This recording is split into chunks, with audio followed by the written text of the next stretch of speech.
نحمدہ ونصلی علی رسولہ الکریم اما بعد۔ صحیح البخاری کا کتاب الایمان، اس کا پہلا باب الایمان کے بارے میں ہماری گفتگو ہو رہی تھی۔ ایمان کے بارے میں امام بخاری رحمہ اللہ نے دیگر محدثین والا موقف اختیار کیا ہے کہ ایمان یہ تین چیزوں کے مرکب کا نام ہے: اقرار باللسان، تصدیق بالقلب اور عمل بالجوارح۔ اور ساتھ یہ بھی وضاحت فرمائی تھی کہ ایمان کے اندر کمی بھی ہوتی ہے اور زیادتی بھی ہوتی ہے۔ اس سلسلہ میں امام بخاری رحمہ اللہ نے 8 آیات کا حوالہ دیا جس سے یہ ثابت کیا کہ ایمان کے اندر کمی بیشی ہوتی ہے۔ اب احادیث اور آثار سے بھی یہ بات ثابت کریں گے کہ عمل ایمان کے اندر داخل ہے اور ایمان کے اندر کمی بیشی بھی ہوتی ہے۔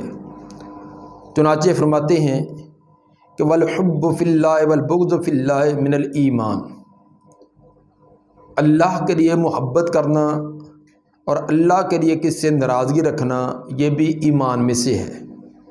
اللہ کے لیے محبت اور اللہ کے لیے ناراضگی یہ ایمان میں سے ہے۔ یہ روایت امام بخاری رحمہ اللہ چونکہ ان کی شرط کے مطابق نہیں تھی، اس لیے متن میں لانے کے بجائے یہ الگ سے انہوں نے ترجمۃ الباب کے اندر بیان کیا ہے۔ یہ روایت سنن ابی داؤد کے اندر موجود ہے، اور سنن ابی داؤد کے اندر 2 صحابہ سے حضرت ابو امامہ رضی اللہ تعالیٰ عنہ اور حضرت ابو ذر رضی اللہ عنہ دونوں سے یہ روایت ثابت ہے۔ ابو امامہ رضی اللہ تعالیٰ عنہ کی روایت ابو داؤد کی حدیث نمبر 4681 ہے، جس کے الفاظ یہ ہیں کہ من احب للہ و ابغض للہ، جس نے اللہ کے لیے محبت کی اور اللہ کے لیے ناراضگی کی، وآتى للہ و منع للہ، کسی کو کچھ دیا تو وہ بھی اللہ کے رضا کے لیے، اگر نہیں دیا تو وہ بھی اللہ کی رضا کے لیے، فقد استکمل الایمان، تو ایسے آدمی نے اپنا ایمان مکمل کر لیا۔ جو ابو ذر رضی اللہ تعالیٰ عنہ کی روایت ہے وہ ابو داؤد کے حدیث نمبر 4599، جس کے الفاظ یہ ہیں کہ افضل الاعمال الحب فی اللہ والبغض فی اللہ، بہترین عمدہ ترین عمل یہ ہے کہ کسی سے محبت وہ بھی اللہ کے لیے اور کسی سے ناراضگی وہ بھی اللہ کے لیے رکھی جائے۔ اس سے امام بخاری رحمہ اللہ یہ ثابت کرنا چاہتے ہیں کہ جب یہ نبی صلی اللہ علیہ وآلہ وسلم کے فرمان سے ثابت ہے کہ اللہ کے لیے محبت کرنا، اللہ کے لیے ناراضگی رکھنا یہ ایمان میں سے ہے، اور یہ محبت اور بغض جو ہے یہ عمل ہے، یہ صرف ایک زبانی دعویٰ تو نہیں ہوتا بلکہ عملی طور پر کوئی اظہار ہوتا ہے کسی سے محبت کا۔ تو ثابت ہوا کہ کسی سے محبت کی جائے یا کسی کے ساتھ بغض رکھا جائے یہ عمل ہے، اور ان کو ایمان کے اندر شامل کیا گیا ہے، تو گویا کہ اعمال جو ہے یہ عمل میں شامل ہیں۔ اور یہ بات بھی واضح ہے کہ ہر ایک سے محبت کا درجہ ایک نہیں ہوتا، کسی کے ساتھ محبت بہت اعلیٰ درجے کی ہوتی ہے، کسی کا ساتھ متوسط، کسی کے ساتھ ادنا۔ تو جب محبت جو ہے یہ ایمان میں سے ہے اور محبت کے اندر درجہ بندی ہے، تو ثابت ہوا کہ ایمان کے اندر بھی درجہ بندی ہے، تمام کا ایمان ایک جیسا نہیں ہوتا۔ جتنی اللہ اس کے رسول سے محبت بہت اعلیٰ درجے کی ہوگی اتنا ایمان اس کا زیادہ اعلیٰ ہوگا، جتنی اس کے اندر کمی آتی جائے گی اتنی ایمان کے اندر بھی کمی آتی جائے گی۔ اس کے بعد امام بخاری رحمہ اللہ نے جو دلیل دی ہے وہ حضرت عمر بن عبدالعزیز رحمہ اللہ کی، فرماتے ہیں وَكَاتَبَ عمر بن عبدالعزیز إِلَىٰ عَدِيِّ بن عدی خط لکھا عمر بن عبدالعزیز رحمہ اللہ نے عدی بن عدی رحمہ اللہ کی طرف۔ خط کے اندر کیا تھا کہ ان للایمان فرائض و شرائع و حدود و سننا، بے شک ایمان میں سے ہے فرائض، شرائع، حدود اور سنن، یہ تمام کے تمام ایمان میں سے ہیں۔ فمن استکملھا استکمل الایمان، جس نے ان تمام چیزوں کو مکمل کیا اس نے ایمان مکمل کر لیا۔ فرائض، شرائع، حدود، سنن، یہ سب ایمان میں سے ہیں، جس نے ان کو مکمل کیا استکمل الایمان، اس نے ایمان مکمل کر لیا۔ ومن لم یستکملھا، اور جس نے ان کو مکمل نہ کیا لم یستکمل الایمان، اس نے اپنے ایمان مکمل نہ کیا۔ پھر فرمایا انہوں نے فإن عش فسأبینھا لکم حتی تعملوا بہا، اگر میں زندہ رہا تو میں ان تمام چیزوں کی وضاحت کروں گا تمہارے لیے، یہاں تک کہ تم ان پر عمل کرنے والے ہو جاؤ۔ اگر میں زندہ رہا تمام شرائع، تمام فرائض، شرائع، حدود و سنن، ان کی میں اچھی طرح وضاحت کر دوں گا، اور ایسی کسی قسم کا خفا نہ رہے اور تمہارے لیے عمل کرنا بالکل آسان ہو جائے۔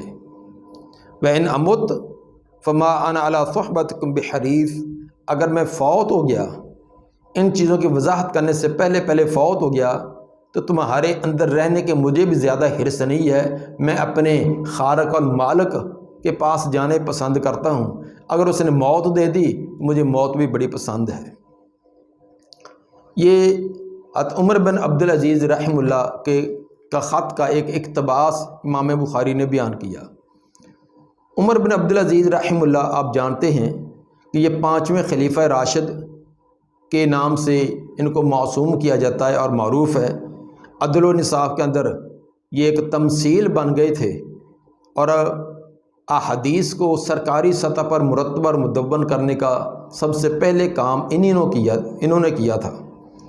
61 ہجری کے اندر ان کی ولادت و سعادت ہے، اور 101 کے اندر ان کی وفات ہے۔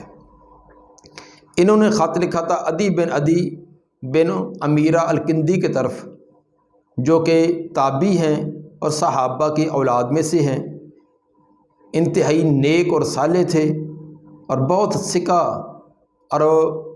سکہ تھے اور ایک قابل تمثیل آدمی تھے۔ 120 ہجری کے اندر ان کی وفات ہے۔ ان کو حضرت عمر بن عبدالعزیز رحمہ اللہ نے عامل اور گورنر بنایا تھا جزیرہ پر۔ چنانچہ جب جزیرہ کا ان کو گورنر بنایا تو بعد میں خط کے ذریعے ان کو ہدایات بھیجی تھی، ان ہدایات میں سے یہ بھی تھی۔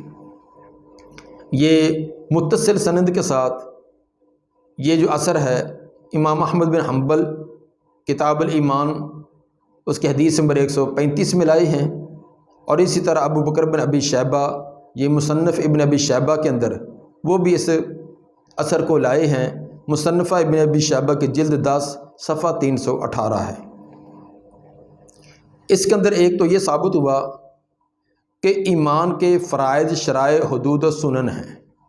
فرائض فریضۃن کی جمع مفروضہ کے معنی میں جو چیز فرض ہیں، نماز، روزہ، حج، زکوٰۃ، یہ تمام کے تمام فرائض۔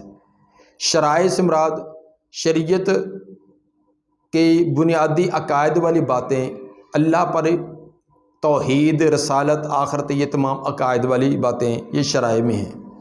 حدود جرائم کو روکنے کے لیے جو حدیں ہیں مقرر، زنا کی حد، چوری کی حد، اس طرح باقی حدود ہیں، یہ حدود مراد ہیں۔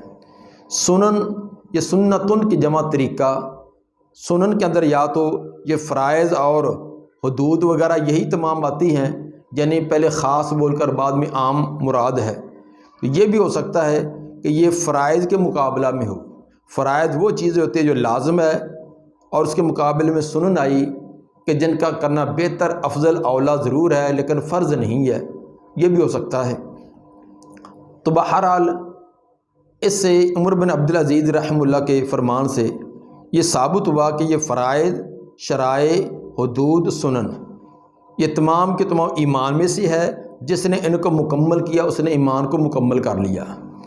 یقینی طور پر یہ تمام کے تمام اعمال ہیں۔ فرائض کے اندر نماز، روزہ، حج، زکوٰۃ یہ عمل ہیں۔ اسی طرح حدود یہ فلاں جرم کی حد ہے، فلاں کی حد یہ بھی عمل ہے، سنن جو ہے یہ بھی اعمال ہیں، اور ان کی تکمیل پر ایمان کی تکمیل بیان کی ہے۔ تو ثابت ہوا کہ جو عمل ہے یہ ایمان کے اندر شامل ہے، عمل کوئی ایمان سے خارج الگ نہیں کیا جا سکتا۔ اور دوسری یہ بات بھی ثابت ہوئی کہ یہ فرائض، شرائع، حدود و سنن، جس نے ان کو مکمل کر لیا اس نے ایمان مکمل کر لیا، جس نے ان کے اندر نقص، کمی رکھی اس کے ایمان کے اندر نقص ہے۔ تو ثابت ہوا کہ ایمان ایک جیسا نہیں ہوتا، ایمان کے اندر کمی بیشی ہوتی ہے۔ کیا فرمایا؟ فمن استکمل، جس نے ان کو مکمل کر لیا، استکمل الایمان، اس نے ایمان مکمل کر لیا۔ تو یہ ثابت ہوا کہ ایمان کے اندر کمی ہوگی، ان کے مکمل کرنے سے مکمل ہے۔ اسی لیے آگے فرمایا وَمَن لَمْ يَسْتَكْمِلْهَا، جس نے ان چیزوں کو مکمل نہیں کیا، لم یستکمل الایمان، اس کا ایمان مکمل نہیں۔ جب وہ مکمل نہیں تو اس کے اندر نقص اور کمی آئے گی۔ تو گویا کہ حضرت عمر بن عبدالعزیز رحمہ اللہ، جو خلیفہ راشد کے نام سے مشہور و معروف ہیں، جو دین کا بہت زیادہ کام کرنے والے، عدل و انصاف کے اندر مشہور و معروف اور ایک مثالی انسان تھے، ان کا عقیدہ اور نظریہ بھی یہی تھا۔ آگے سیدنا ابراہیم علیہ السلام کا قول بھی بیان فرمایا، اگرچہ گزشتہ آیات کے اندر بھی یہ چیز واضح کر دی تھی کہ ایمان کے اندر کمی بیشی ہوتی ہے، لیکن پیچھے والی آیات کے اندر صریح واضح لفظ تھے۔ اب اشارتاً جو لفظ حضرت ابراہیم علیہ السلام سے آیا ہے اس کا بھی تذکرہ سورہ بقرہ کی آیت نمبر 260 میں سیدنا ابراہیم علیہ السلام ان کا واقعہ بیان کرتے ہوئے فرمایا کہ وَلَٰكِن لِيَطْمَئِنَّ قَلْبِي، سوال کیا تھا ابراہیم علیہ السلام نے کہ یا الہی، کہ آپ مردوں کو کیسے زندہ کر لیتے ہیں؟ یقین تو تھا لیکن مزید اس کو اپنی آنکھوں سے دیکھ کر مشاہداتی طور پر دیکھنا چاہتے تھے۔ یا یہ کیف تحیی الموتیٰ کے اندر یہ کیف استفہام کے لیے نہیں بلکہ تعجب کے لیے کہ آپ مردوں کو زندہ کرتی ہیں، یہ بڑی تعجب والی بات ہے۔ روح نکل گئی، آنکھیں دیکھنا بند ہو گئی، کان سننا بند ہو گئے، چلنا پھرنا ختم ہو گیا، سب نظام ختم ہو گیا، پھر آپ زندہ کر لیں گے؟ یہ بڑی تعجب والی بات ہے، یا اللہ تو ایسے بھی کر لیتا ہے۔ تو سیدنا ابراہیم علیہ السلام کو اس تعجب کو ختم کرنے کے لیے، عین یقین دلانے کے لیے اللہ نے عملی طور پر ان کو کر کے دکھلایا۔ بات یہ تھی کہ وَلَٰكِن لِيَطْمَئِنَّ قَلْبِي، ابراہیم علیہ السلام نے فرمایا کہ یہ سوال میں نے اس لیے کیا تاکہ میرا دل اور مطمئن ہو جائے۔ ایمان کے لیے یا اطمینان کا لفظ بولا گیا ہے، اور سیدنا ابراہیم علیہ السلام کا یہ فرمان کہ میرا دل اور مطمئن ہو جائے، یہ شک اور تردد کے لیے نہیں تھا بلکہ یقین کے معنی میں تھا۔ اصل کے اندر تھوڑی سی اس کی تفصیل پیچھے ہے، اسے اگر لی جائے تو ابراہیم علیہ السلام کے اس قول کی وضاحت ہوگی کہ یہ امام صاحب کیا ثابت کرنا چاہتے ہیں۔ اصل کے اندر وَلَٰكِن لِيَطْمَئِنَّ قَلْبِي سے یہ تفسیر کرنا چاہتے ہیں جو حضرت سعید بن جبیر نے اور امام مجاہد نے تفسیر کی ہے۔ یہ تفسیر امام ابن جریر نے تفسیر جریر جلد 3 صفحہ 50 پر صحیح سند کے ساتھ کی ہے۔ حضرت سعید بن جبیر رضی اللہ تعالیٰ عنہ لیطمئن قلبی کا معنی کرتے ہیں یزداد یقینی، لیطمئن قلبی کا معنی یزداد یقینی، کہ میرا یقین اور زیادہ ہو جائے۔ گویا کہ یہ اطمینان یقین کے معنی میں ہے۔ اور امام مجاہد نے جو اس آیت کی تفسیر کی ہے وہ فرماتے ہیں لِأَزْدَادَ ایمانًا الی ایمانی، تاکہ میرے پہلے ایمان کے ساتھ ایمان اور زیادہ ہو جائے۔ پہلے بھی مجھے ایمان ہے، پہلے بھی یقین ہے، لیکن میرا ایمان کچھ اور زیادہ ہو جائے۔ یہاں لِأَزْدَادَ ایمانًا الی ایمان کے معنی میں یہ کی ہے۔ اب یہ دو عظیم مفسر انہوں نے لِيَطْمَئِنَّ قَلْبِي کا جو معنی کیا اس کا مطلب یہ ہوا کہ ایمان کا اندر بڑھوتی اور اضافہ کا ہونا۔ چنانچہ یقین مختلف درجوں کا ہوتا ہے، تو ابراہیم علیہ السلام نے جو کہا تھا کہ علم الیقین تو مجھے پہلے بھی ہے، لیکن میں عین الیقین کے ساتھ حق الیقین تک پہنچنا چاہتا ہوں۔ یقین کے 3 درجے ہیں۔ ایک ہے علم الیقین، علم کے ساتھ کسی چیز کا یقین ہو جانا۔ دوسرا اس کے بعد درجہ عین الیقین، آنکھ سے دیکھ کر کسی چیز کا یقین ہو جانا۔ اور تیسرا ہوتا ہے حق الیقین، کسی چیز کو مشاہداتی طور پر، عملی اور پریکٹیکل طور پر دیکھ کر اس کا یقین ہو جانا۔ مثلا میں آپ کو کہتا ہوں کہ میرے پاس میں نے ایک کتاب لکھی ہے جو سائز میں تو بہت چھوٹی سی ہے، لیکن پوری کی پوری سیرت اس کے اندر بچوں کے لیے سوالن جواباً وہ لکھی ہے، اور یہ واقعی ہے بھی ہے، سیرت مصطفیٰ کے نام سے ابھی پرنٹ ہوئی ہے۔ میں نے اس کی آپ کو خبر دی، تو میرے خبر دینے پر سامعین کو یقین ہوگا کہ میں نے یہ بات سچ کہی ہے۔ تو اب آپ کو یقین آ گیا کہ واقعی میں نے ایک کتاب چھوٹی سی بچوں کے لیے سوالن جواباً لکھی ہے جس کا نام ہے سیرت مصطفیٰ۔ پھر میں وہ کتاب آپ کو دکھلا دیتا ہوں۔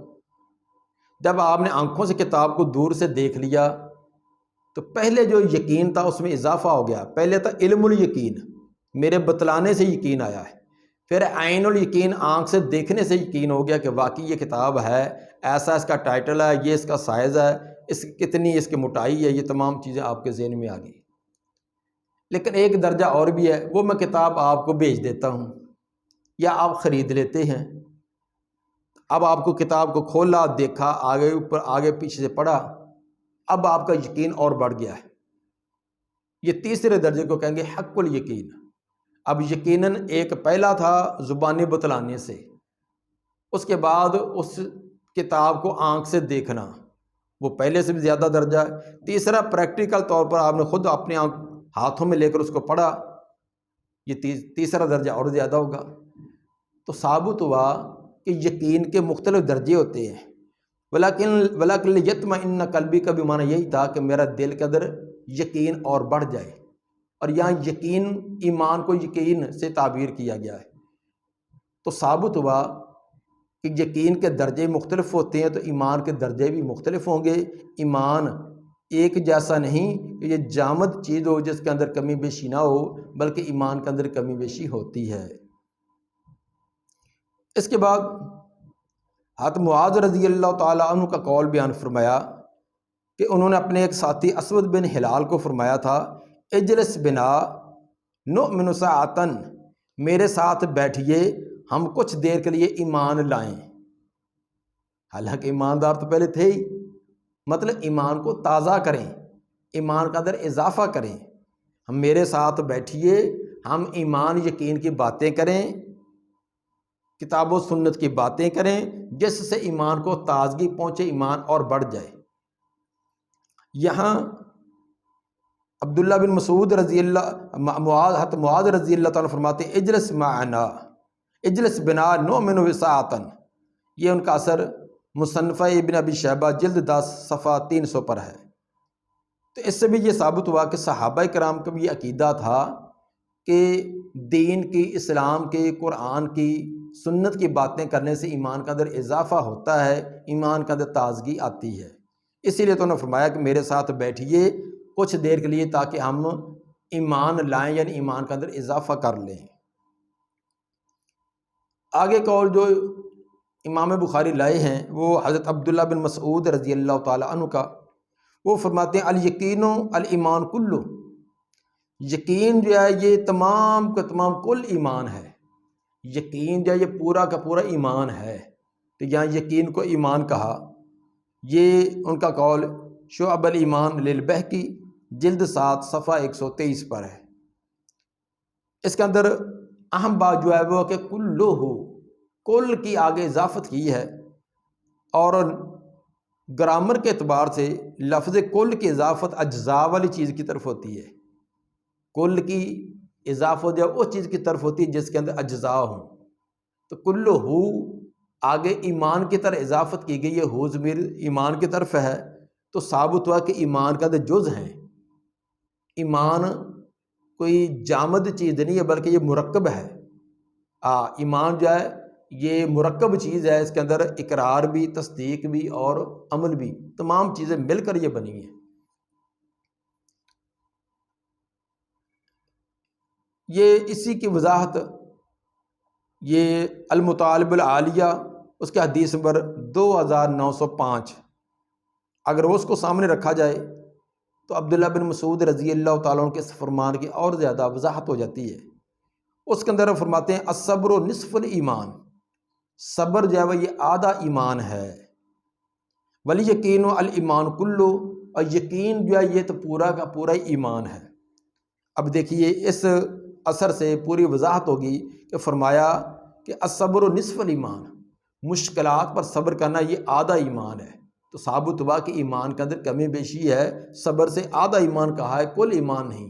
لیکن یقین کے بارے میں کہا والیقین الایمان کلو، یقین تو پورا کا پورا ایمان ہے، تو ثابت ہوا کہ ایمان ایک جیسا نہیں ہوتا، کسی کا ایمان ہاف ہوتا ہے، کسی کا اس سے زیادہ ہوتا ہے، کسی کا وہ آخری درجے والا ہوتا ہے۔ اس کے بعد عبداللہ بن عمر رضی اللہ تعالیٰ کا اثر لائے ہیں، فرماتے ہیں کہ لا یبلغ العبد حقیقت التقوی حتی یدع ما حاک فی الصدر، کہ نہیں پہنچ سکتا بندہ تقوی کی حقیقت کو، تقوی کی حقیقت کو آدمی نہیں پا سکتا، حتی یدع یہاں تک چھوڑ دے، ما حاک فی الصدر جو سینے میں جو دل میں کھٹکے،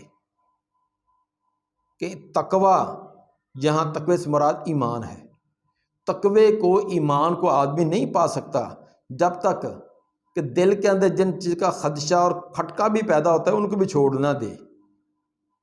ثابت ہوا کہ تقوی ایمان کو یہاں تقوی کہا گیا ہے، اور تقوی کے درجے مختلف ہوتے ہیں، تقوی ایک جیسا نہیں ہوتا۔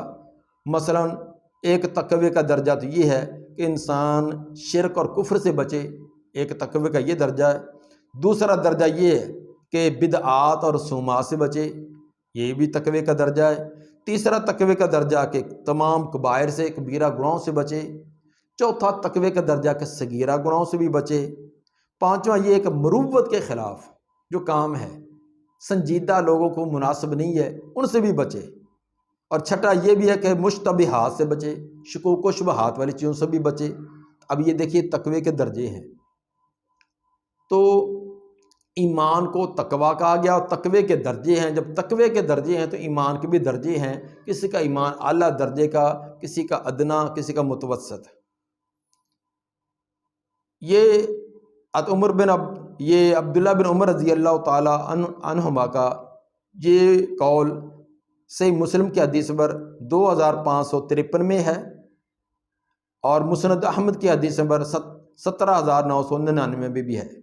الفاظ اس کے یہ ہیں کہ لا یکون الرجل من المتقین، آدمی اس وقت تک متقین لوگوں میں سے، تقوی والے لوگوں میں سے نہیں ہو سکتا، حتی یادا مالا باس بہی، جہاں تک چھوڑ دے ان چیزوں کو جو غیر مفید ہیں، جو غیر متعلقہ چیزوں کو چھوڑ دے، حذرا لما بہی بہل باس، ڈرتے ہوئے کہ کہیں ایسی چیزوں کے اندر واقع نہ ہو جائے جس کے اندر کوئی حرج ہے۔ فی نفس ان کے اندر کوئی حرج نہیں ہے، لیکن وہ حرج تک پہنچا دینے والی ہے، تو جو کسی حرج اور نقصان تک پہنچانے والی چیزیں انسان ان کو بھی چھوڑ دے، یعنی غلطی والا جو راستہ ہے یا دروازہ اس کی طرف بھی نہ جائے۔ اس سے امام بخاری رحمہ اللہ نے یہ ثابت کیا کہ ایمان کے مختلف درجات ہیں، اور اسی طرح اعمال جو ہیں یہ بھی ایمان کے اندر شامل ہیں۔ اس کے بعد امام مجاہد کا قول بیان کرتے ہیں کہ شرع لکم، سورہ شورا کی آیت نمبر 13، اس کی وضاحت کرتے ہیں۔ پہلے وہ پوری آیت ہم سامنے رکھتے ہیں تاکہ ہمیں امام بخاری کا استدلال کا سمجھنا آسان ہو جائے۔ تو اللہ تعالیٰ نے فرمایا کہ شرع لکم من الدین ما وصی بہ نوحا، مشروع قرار دیا ہے تمہارے لیے دین میں سے وہ جس چیز کا ہم نے حکم نوح علیہ السلام کو کیا تھا، والذی اوحینا الیک، اور اس چیز کے جس کی وحی ہم نے آپ کی طرف بھی کی ہے، وما وصینا بہ ابراہیم و موسیٰ و عیسیٰ، اور وہ جن کا ہم نے حکم سیدنا ابراہیم علیہ السلام، موسیٰ علیہ السلام اور عیسیٰ علیہ السلام کو بھی دیا تھا۔ اور وہ کیا چیز تھی؟ ان اقیموا الدین ولا تتفرقوا فیہ، کہ دین کو مضبوطی سے تھامے رکھو، ولا تتفرقوا فیہ، اس کے اندر فرقہ بندی مت کرنا۔ اب اس سے امام بخاری وہ ثابت کرنا چاہتے ہیں کہ حضرت نوح علیہ السلام کا جو دین تھا اسی کو اپنانے، اسی کو مضبوطی سے تھام لینے کا حکم نبی صلی اللہ علیہ وآلہ وسلم اور آپ کی امت کو بھی دیا گیا۔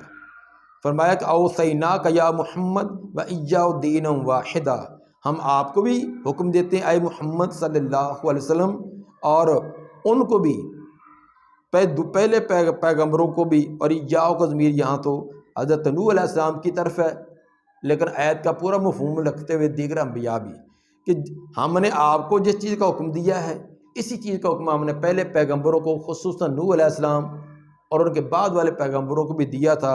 وہ کیا؟ دین واحد، و ایک ہی دین کا اپنانے کا، اور آپس کے اندر فرقہ بندی کو چھوڑ دینے کا۔ اس میں جب نوح علیہ السلام کا دین ہے اس کے اندر اصول بھی ہیں اور فروع بھی ہیں، اصول اور فروع کا وہ مجموعہ تھا، نیز جزیات کے اندر کچھ اس کے اندر اختلاف رہا ہے، تو جزیات میں اختلاف کے باوجود دین ایک تھا۔ تو ایمان جو ہے، ایمان کے اندر کمی بیشی سے ثابت ہوئی کہ تمام کا ایمان ایک جیسا نہیں ہوتا، اور یہ بھی ثابت ہوا کہ اعمال جو ہے یہ ایمان کے اندر شامل ہیں، کیونکہ جو ابراہیم علیہ السلام اور دیگر پیغمبروں کو جن چیزوں کا حکم دیا گیا تھا ان کے اندر اعمال بھی شامل تھے، اور تمام کے اعمال ایک جیسے نہیں ہوتے، تو ثابت ہوا کہ ایمان کے اندر عمل بھی شامل ہے اور ایمان ایک جیسا نہیں، اس کے اندر کمی بیشی ہوتی ہے، اور اسی کو امام صاحب ثابت کرتے تھے وہ یزید و ینقص، ایمان کے اندر زیادتی بھی ہوتی ہے اور کمی بھی ہوتی ہے۔ آخر میں قول بیان کیا، وقال ابن عباس، عبداللہ بن عباس رضی اللہ عنہما جو مفسر قرآن ہیں، وہ سورہ مائدہ کی آیت نمبر 48 کی شرح فرماتے ہیں، شرعۃ و منہاجا، شرعۃ و منہاجا کا معنی کرتے ہیں سبیلم و سنتن، اور یہ بھی پوری آیت کو مد نظر رکھیں گے تو ذرا اچھی وضاحت ہو جائے گی۔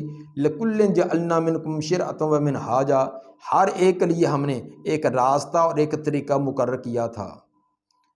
ابن عباس رضی اللہ تعالیٰ نے شرعۃ سے مراد قانون الہی لیا ہے، اور منہاج سے مراد اس پر عمل کرنا لیا ہے۔